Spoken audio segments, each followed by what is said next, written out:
Or I got 2 leaders on this Yum Craw BUG 2.5-inch crawdad. And if you hook it like this, if you hook it down, if you can see it right in the back, and you come around and you go right through that hole there, it's a hollow body, and the hook comes through the bottom, and you think, well, maybe that's the way it's supposed to go, because it kind of seems like that's the way it's supposed to be rigged, and it probably doesn't matter too much.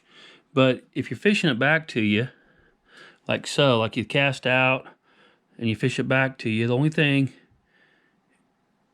that crawdad, that fish is going to see is the underside of that.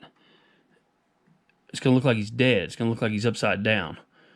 And it doesn't really make a lot of sense to fish it that way. If you hook it through the back and you cast it out and you hook it back to you, and that fish, see, you're fishing that back towards you, and it looks like that crawdad is in a defensive mode. And that, man, that really looks good.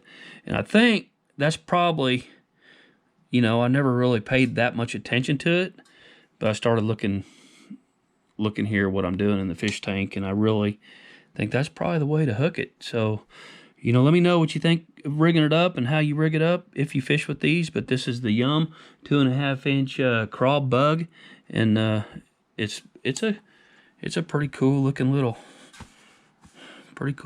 deal here.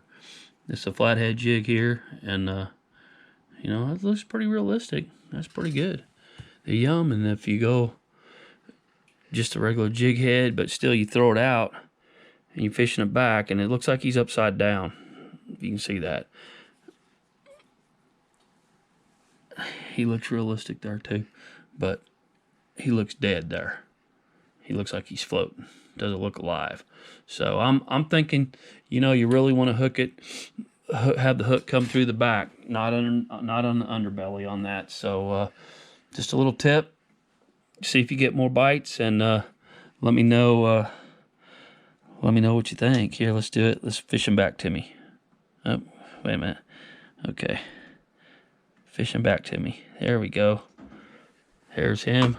Now we cast him to the corner. Fish him back to me. Let's see what happens. See? He comes back and he almost looks dead. So, you tell me, how do you hook it? But I'm going to hook it through the back. 2.5-inch Craw BUG. It's a good bait. It's a good bait. I'm thinking Z-Man isn't the only thing I need to fish with. You know, I'm going through these baits, and I definitely like the Yum Bug. So it's going to be, especially late spring, it's definitely going to be on my, going to be tied on. So the next time, guys, tight lines.